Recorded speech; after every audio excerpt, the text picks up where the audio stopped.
Nothing compares to real blood on film. It's the only way to really capture the emotion, the reality that the victim is feeling. It tells the story.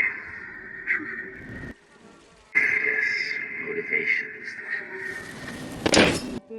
My actors only get one take. It's a shoot. You ought to be in pictures.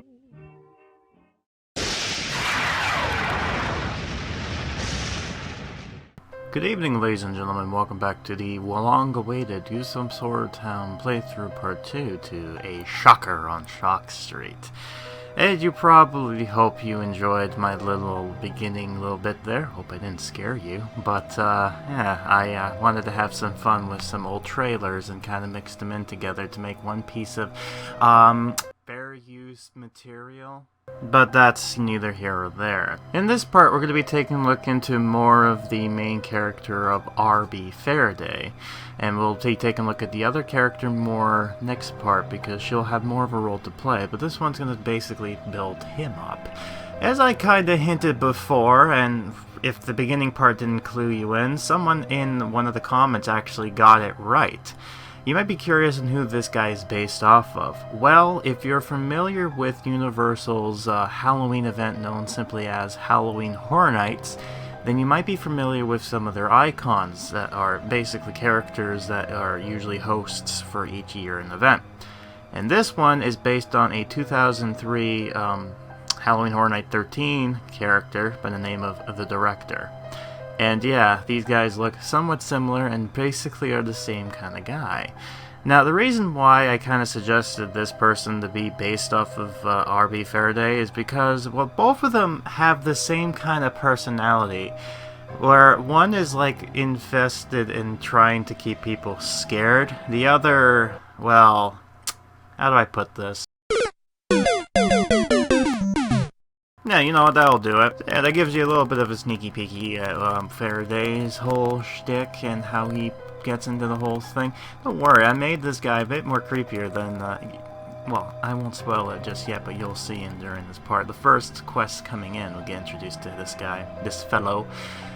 Before we also begin, I want to share some fan art, because there is someone within the community, I've seen them post this on Reddit, and they are really good when it comes to doing these art, and they too are a fan of the game. So this has been done by Playboy Vampire. I believe that's what they go by, but I might be mistaken. They are certainly very intriguing. I do love the style that they have, as well as just the look of it. They also posted this. This is like one of those meme templates, and it's using the trash raccoon. And I figured, you know, they had multiple, but I think I used this one because of the certain climate that we can't mention, but yeah, I think that's long enough, so let's go ahead and deep dive into the game round, shall we, and have some fun. So we start off with this, the Dimensional Pact, or Dimension of Shock, which gives you the 3D Shock poster. It gives you these items. It's not that bad. If, you know, I believe I got this because it was easy to obtain, but, you know, it's not like a big, oh man, I need to get this, because you can get it easy peasy, lemon squeezy. But yeah, that's neither here or there. We're going to be taking a look into these characters, but for now we're going to go into the beginning of where we last left off, with Slappy finding the next director for his little project.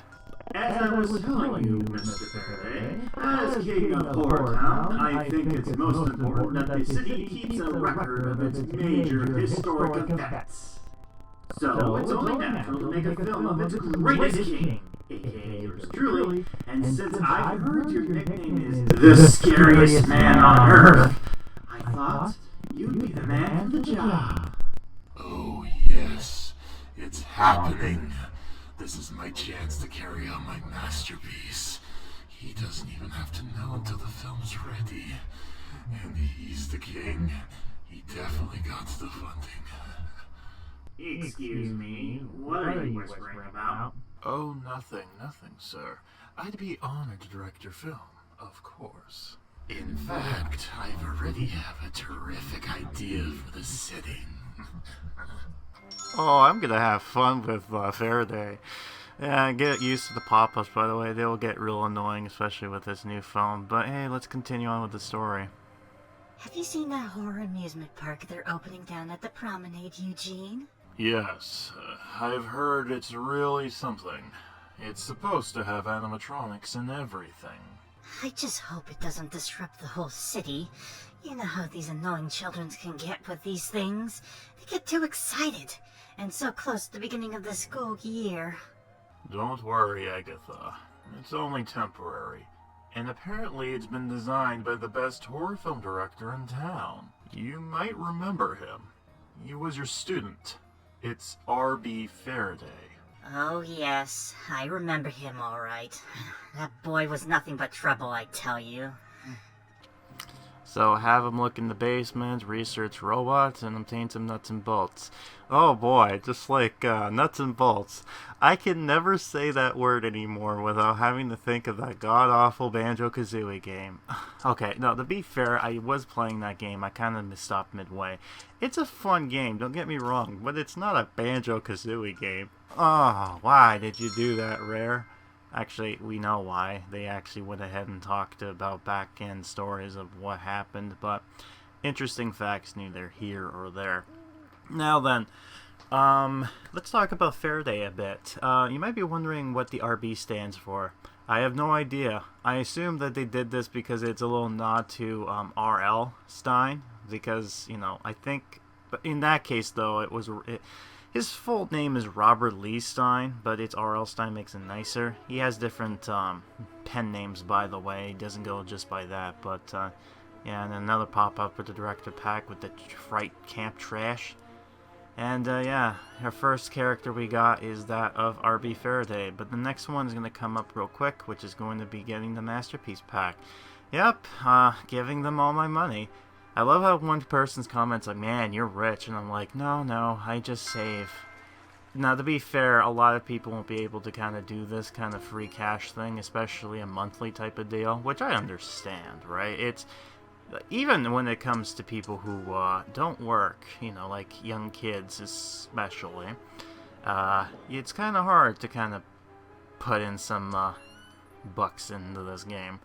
And you can tell, frankly, they're trying to have people go, maybe you should entice people to kind of, you know, get these packs. And I'm like, I guess, but I don't know. Sometimes the price is a little bit too high, and I make those rules apparent. Though, I will say these two characters, I really do like them, and especially Farraday. Oh, by the way, I might as well mention this now. You might be looking at the truck and going, that looks familiar.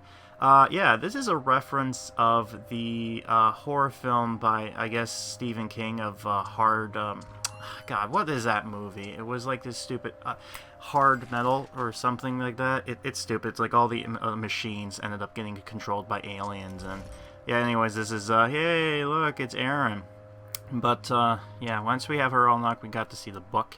But anyways, as I was saying, so that is referencing the actual Joker Green Goblin toy truck that was prevalent in its marketing campaign. But one of the other interesting things about it is the fact that the mask... Actually, hold on, let me talk about the book. With Slappy, king of HorrorTown, renowned horror film director R.B. Farraday, aka the scariest man on Earth, sets upon the most terrifying amusement park on the Promenade. What awaits those who dare cross its mysterious doors? Ooh, interesting. But yeah, anyways, this is the grand prize for this. The Cave of Cavern of No Return. It certainly looks interesting. Hopefully we can get that. It seems like we have to complete the quest in order to unlock it, though, unfortunately, but whatever. Yeah, before I forget, though, about this character, the car, yeah, the mask, the actual looking green skull, that's actually based off of the control ride of the, from this TV show. If you look at the Shocker on Shock Street TV show and you look at the actual little animatronic tram cart, yeah, that's the skull. So this is a reference on both things. And by the way, this is R.B. Faraday's character model, and he is very unique in his animation. He's always filming. The scariest man on Earth. Well, HorrorTown has been going through a chaotic spell. A haunted car game unleashed all kinds of horrific creatures that terrorized the citizens. And Slappy has become king of HorrorTown. And now, the greatest horror film director has just moved back to HorrorTown after almost a decade of living abroad. Oh my, are you talking about the person I'm thinking? Horror film director R.B. Farraday? Did I hear Faraday's coming back to town? Oh, Carly, you have to introduce us to him. Hold on. Is that Zarwood behind you? What? Solid? Well, we have to go. Bye! Oh, coward. I wouldn't be scared. Yeah, anyways, we're gonna have him do some filming, get the drive-in sign, place a car. This is interesting, too, because we get to see both those two characters briefly, and it's nice to see them, but I'm wondering if we'll be able to actually get to see it anyways. I might as well show you some of this stuff. There's Premiere, Movie Editing, Cut, and if I go up, it will be a few more animations he has. Oh yeah, they need the drive-in sign. I'll talk about that in a minute.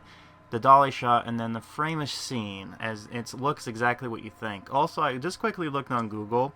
The film in question with the Green Goblin truck, the toy truck, is Maximum Overdrive, and oh man, that was one of the interesting films Stephen King made, because it was like, hey, I know that my adaptation of films has been crap, so I'm like, you know what, screw it, I'll just make a crappy film and embrace the cheesiness. So yeah, we got the Freddy Fazbear toy. You know what? This looks like a Nightmare Toy Freddy. That's exactly what this looks like because of the cheeks and everything like that. I see what you did there, Pixowl. I know exactly what you were doing. But yeah, we got these guys. You'll also notice that I'll have to turn the drive-in sign and put it near the drive-in. You'll see in a minute during this part, and I ended up doing that, and you'll get to see some of the interesting animations, but... yeah, so this is his first This is his first animation, which is framing a scene. So here's a quick look at that. Yeah, look at that. He's certainly framing a scene, alright. Very interesting. So, it is quite apparent that we got this guy doing some stuff. This guy cost a lot. $750. He's probably the highest character right now. But anyways, well, here's Erin. Talk more about her later, but she has flight mode, super speed, rage, self-repair, and hide at the garage. And yeah, so unlike the other characters, she actually has 4 animations, which is going to be fun. And I love... we won't get to show a lot when it comes to the Mantis character in this part. It'll be in part 3. And we're not going to see much of when it comes to Erin. She will appear in this video, but not in the way you think. And I'll explain why later on. You'll get to see why in a minute. But it's interesting with this character Farraday, just because I love the animations and the way his dialogue is being made. And I especially love in part 3 we get to actually see Erin, and she is a very interesting girl as far as the personality goes. Because like I stated in my part 0, Erin is a android or animatronic. And I'll be very intrigued to tell you about what her reference was based off of. And I'll mention a little bit when it comes to these Wolf Boy and Wolf Girl, because I think I get Wolf Boy in the next part. And yeah, this is her scaring animation of her just glitching out with her doing a tornado ride. She looks like, I mentioned this by the way too during my crafting 101, but she just looks like a Tasmanian devil of sorts. Like, look at this, look how fast she's going. As soon as she scares somebody, she just goes into fast speed and then just this boom boom boom. So you can deliberately just have her just go back and forth against characters, and it's just gonna be broken. Oh, if you really want to break this game, if you have no roads at all and only put one road and have all the characters kind of go in one area, I bet you that this game is going to get all kinds of glitch, because everyone will just start getting scared and everyone's just running around in just one little area. It's a little trick some people in the Freedom Mobile game will do, especially with games like, say, Family Guy: The Quest for Stuff. Usually they will have these NPCs walking around in these little road areas, so people would be like, oh, I know how to find them easy, just get rid of all the roads and put them into one little area, so then way you have a little cluster of them. And yeah, so if you ever want to get fast cash real quick when it comes to scares, I guess you can do that. But it will cost the fact that your town's going to look very ugly, which, with how big this is, I wouldn't recommend.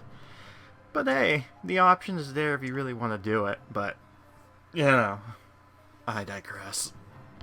Regardless, though, I know, I know Dawes is still like, hey, I got quest for you, and I'm like, no, we don't get to see you for a minute right now. And here is her animation of flight.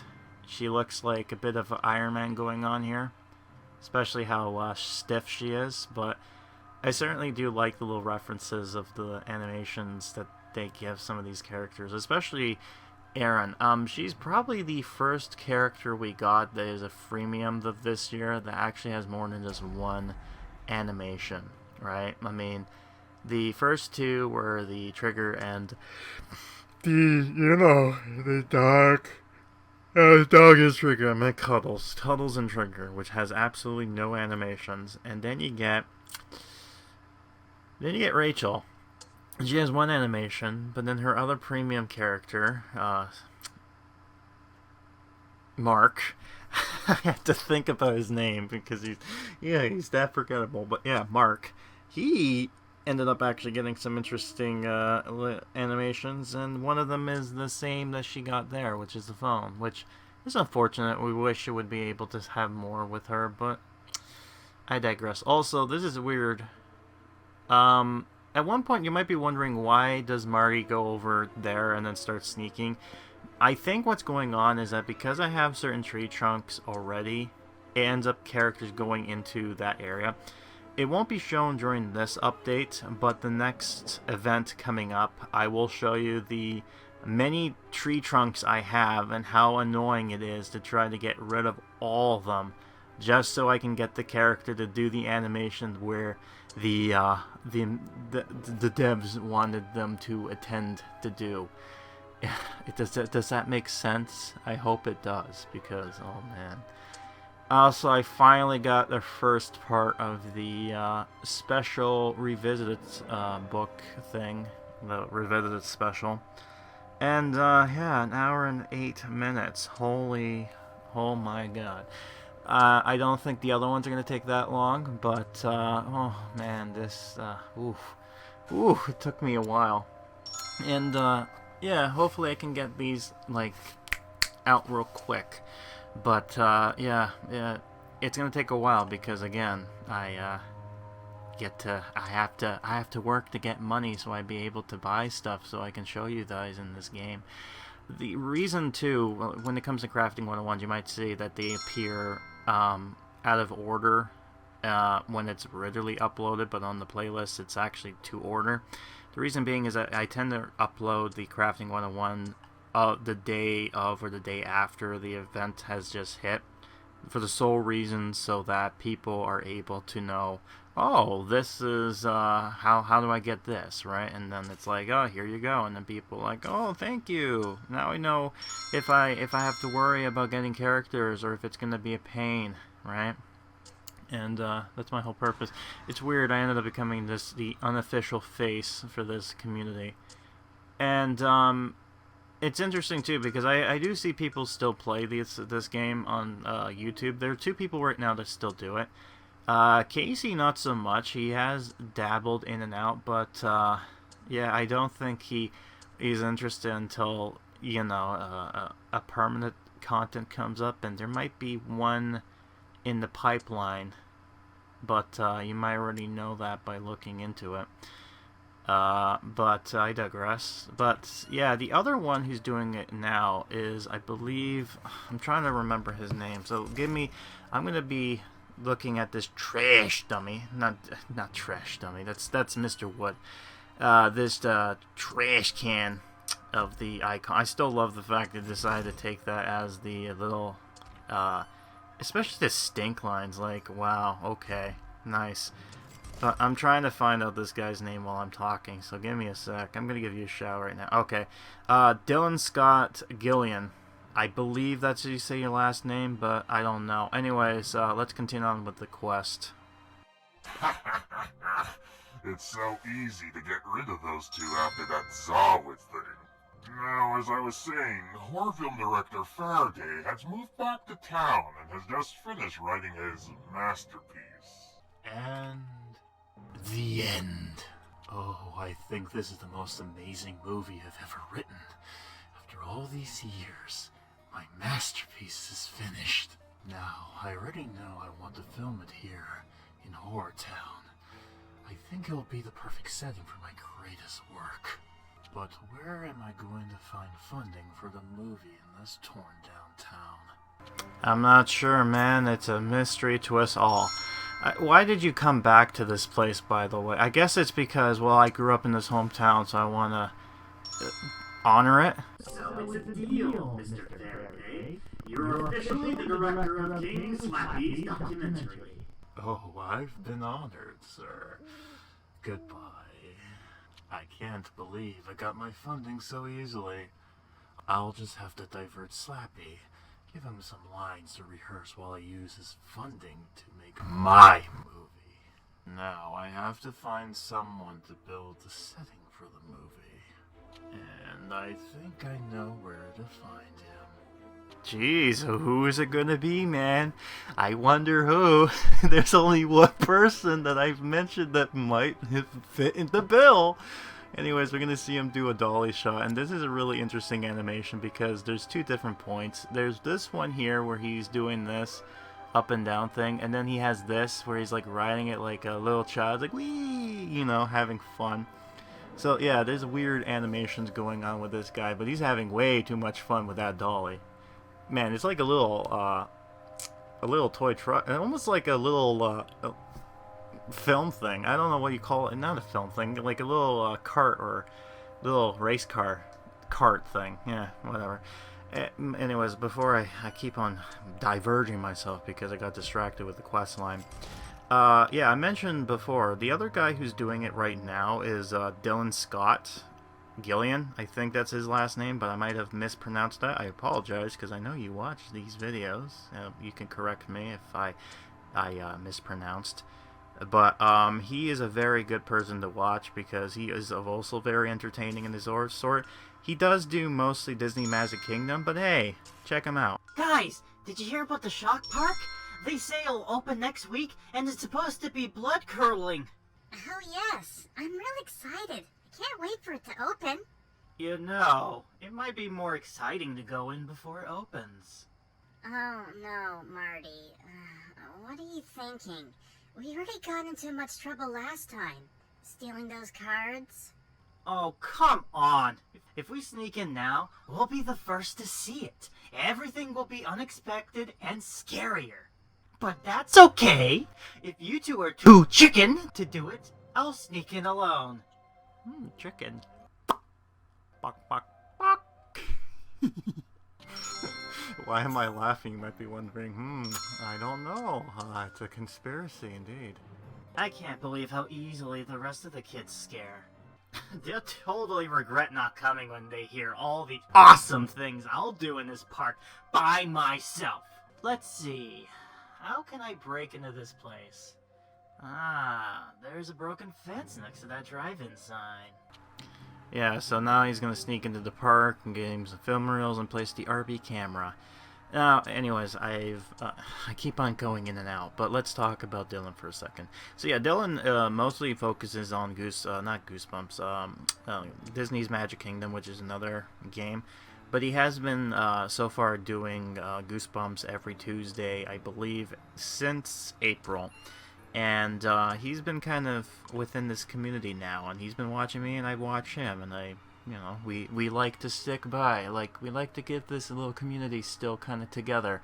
And one interesting thing I'll mention is that he's going to be a big help for me whenever I ever do the last special, not the special book, but the last 4 scenes, because in one particular scene, I ended up not getting all the footage properly, so I ended up having to ask and say if I'm allowed to borrow his screenshots of his quest line, so I'm able to kind of put them into an archive purposes. And whenever that does come out, I'll give him another shout out. But this is just one of those fun just talking about certain things to keep myself in my mental state, mind going. But hopefully this next part's not going to break it. Well, I have to say I'm very impressed with their creations, Dr. Shock. You too? What's with the lowercase dot? Sorry, I've tangent. I'll continue. Do you think you could build a whole amusement park filled with these animatronics, though? Oh, yes, I'm positive. I've been doing this my whole life. It's what I was born to do. That's why I was so relieved when that Ramon woman didn't win the elections last month. She was going to limit and monitor the creation of creatures in HorrorTown. No self-respecting scientist can work with someone breathing down their neck. And since you've trusted me with your masterpiece, Mr. Farraday, I'd love to trust you with mine. This is Erin. She's my finest work, and I think we should use it in your movie. There she is! And she's not the talkative type, is she? I knew I could trust you, Shock. You're hired. Are you surprised it was Shock? Oh my. Professor Shock has done some fine work on this park. Look at all these rides. We should add one with werewolves. I'll make a note about that. What's that noise? Oh, this is perfect. A kid sneaking into the park. I can't let him see me. I'll hide in that garage. This is awkward. Oh, didn't see the robot girl here. Hello, Erin. Everything's going so well, isn't it? Yeah, it's official. He's insane. Now we have to get to work, girl. This kid who snuck in is our chance to capture real fear. I'm going to get my camera. Man, Erin's not really the talkative type, is she? So we're gonna have cut in the premiere. Now, the premiere is what I mentioned before, but you might be wondering, yeah, obviously, why is she silent? Don't worry, she'll be more lively next part. Anyways, we got something here. We got cut, and then we have the premiere. And the premiere is an interesting animation, only because, well, you're about to see right now. So he's going up to the drive-in sign, and well, let's see what happens. So he's taking his little stroll, filming as he goes, because you never know, he might get the shot he wants for a future horror film, I guess. Yeah, and then here he goes into the thing, and oh, what's this? Why is he clapping? Oh, wait a minute. I know why he's clapping. This is the drive-in sign. You were supposed to put the drive-in sign near the drive-in theater because it's playing the Shock Street stuff. As you see the little thing on here, it's the Shocker on Shock Street mantis. And the the idea is, if you put this at the right place, which I ended up doing, you actually see Farraday clapping to his movie and happy. And that's so... Oh, I'll give him that. That is very creative to see them just kind of put that into... Oh, man, sometimes these people...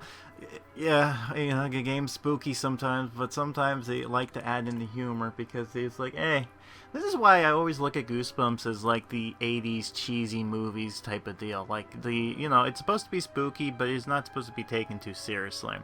So I'll end up changing this whole setup in a bit, just to show you what I have in planned for the, yeah, because as of right now, this is what it looks like, but near the end of this event, you're going to see it looks completely different.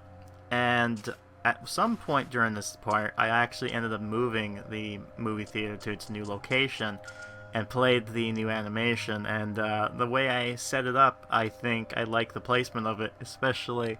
Well, I'll show you when that comes into play. But yeah, as of right now, he's going to be clapping into the void of the blackness that we won't be able to have access to just yet. But methinks we're getting very close to unlocking all of the land, and I wonder what will happen once we get to the top, me wonder. And we're gonna now go to show you parkour. And yeah, there's something weird about this. The animation's a little bit to say it's messed up is an understatement. Yeah, what's going on back here? Why is he back there? Well, at some point it does get fixed and you'll get to see the animation, but not this part. But for now it's like, oh, okay, he's just doing in the back down there. Okay, why? You know, this game sometimes when it comes to layering, the game sometimes freaks out, especially when you put trees next to one another. You'll find out the trees end up just kind of going in and out from one another. It's so weird when you watch it. It's like it's animated in and out from existence. It's so bizarre. You might have seen it. Sorry for the bad audio in that recording of the thing again. But I just wanted to throw this in here just in case I forget during editing. But as you see, I've been watching some videos. I don't know if it's been this update or whatever update beforehand, but I can guarantee you right now, they fixed the movie theater area, because I've already watched about 6, now going on to 7 ads, and I've been collecting currency since. So it used to be really strict on how much they can do. Now it seems like they're laxed a bit. Maybe they went back to normal where it's like 10 per day. I'm not 100% sure. I'll keep an eye on this. But yeah, I just want to throw that out there. So again, another good thing to add to the update. So anyways, back to normal gameplay. Yeah, thanks Past Grim for interrupting me in my thoughts of glitching trees. But to comment on my former self, I want to correct it. The reason of how it works with the ads now is that every 3 hours you're allowed to watch an ad and then it stops. So then you can watch it every 3 hours and then set from there. And when it's supposed to happen, for some reason when I was playing this particular round, it ended up going and not really, I would say glitched, but it ended up just changing. Yeah, anyways, I changed the positioning of certain items because, as you'll probably notice, my area has been vacant now due to, you know, the game people taking away my stuff, and I had to clean it up. But don't worry, it'll get cluttered again, some way, shape, or form. But yeah, now as you can see, the drive-in theater area is a little bit freed up now. So now I get to add a few more items, and one of them in particular is going to be that drive-in side. I don't know what the hell that was all about, but sorry. Yeah, so we have to wait for him to finish his animation, so then we're able. Oh, also, why is it like 3 out of 4 stars? I don't know, the drive-in sign is weird. 26 days during this recording, so yeah, a few days it's just going by. And yeah, anyways, Shock Throws pack.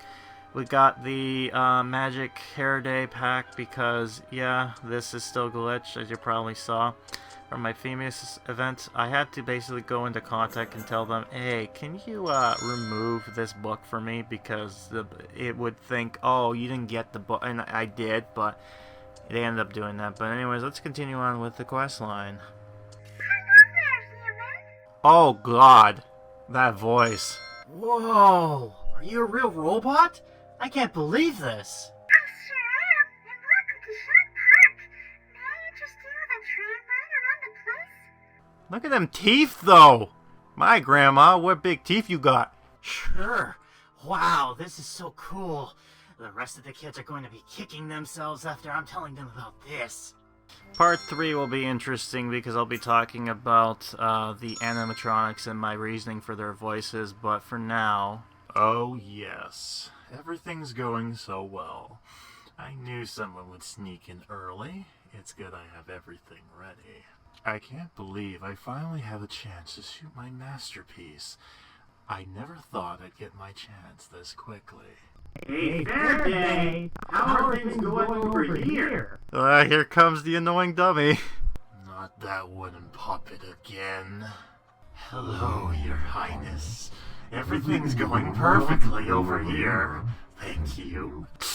Just taking the opportunity to shoot a few scenes. We don't need you for the time being. Maybe you should use this time to start rehearsing for the film.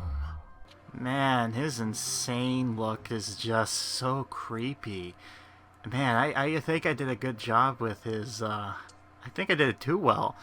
You might be thinking, oh, is he a monster because he's in the monster section? No, he's a normal guy, but I wanted to give him that creepy factor, like, as I wanted to hint at, because this guy is insane. He is called the scariest man on Earth, and later on in the quest line, especially in part 4, he personally put the dummy in his place. You'll see in a minute. But anyways, here is Aaron and Farraday, what they look like in the little HorrorTown search bar area thing here. And we're going to have her do... Again, we'll look at Aaron more next part, but first we'll have her... let's see what we'll do. I think we need to do Rage. And the Rage is exactly the, scare. Except instead of her going fast, she just kind of does this. I don't know why. She has the T-pose going on because she's asserting her dominance, as you can see. The T-pose meme is so bad. Good and bad. But yeah, anyways, he's going to do his cut thing. And we're going to be done with that. And yeah, it turns out the next part is going to be where we get to see his interesting little animation properly when it came to the drive-in sign. But yeah, you know what? It's a good tease for next part. But it's a little bit of a story of what Farraday is all about. He's a very short quest line, and he kind of is out of the picture as far as like actual involvement. Like, he gives you a bit of backstory, but he doesn't break the game like a certain character that shall not be named, and who is forever shamed for not showing his face anymore because of it. And that should be the case, because how dare he ruin the story. At least Farraday doesn't do that. He costs the premium bucks. You know, he's worth the money. I mean, look at his little mobile. Look at his filmmobile. That looks so cool. Look at that skull.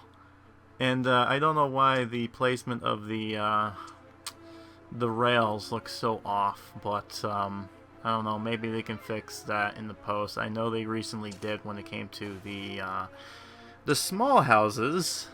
I think I recorded that for the next event, but yeah. Anyways, this is something I ended up doing. Someone suggested, oh, I'm gonna make it so that the train goes through the little hole there, and I ended up doing that too. And you'll see that I tried to make something interesting, but I was kind of limited because it's not like being able to do a 360 route. So I ended up was forced to do something, but what can you do? What can you do? So with that, I think we'll end it there. Yeah, so this is the preview, and yeah, you might be wondering what's being built there. That's the video rental shop. I ended up putting it into storage, and that was my big mistake, because now I have to watch it rebuild again. Woo, new building! But that's it from me in this part, and I hope you enjoyed that little interesting look down memory lane. In the next part, we're going to be taking a look into Aaron's more story, the whole what's going on in Shock Park and what Farraday has in store for good old Marty. And we get to talk a little bit more about those animatronic robots, Wolf Boy and Wolf Girl, and why they sound so weird. Because their inspiration, well, the reason they're their voice inspiration is going to be intriguing nonetheless. But I digress. I've been Grim. I'll be seeing you next time for whatever Goosebumps HorrorTown playthrough has in store. And until then, you ought to be in picture. You're wonderful to see.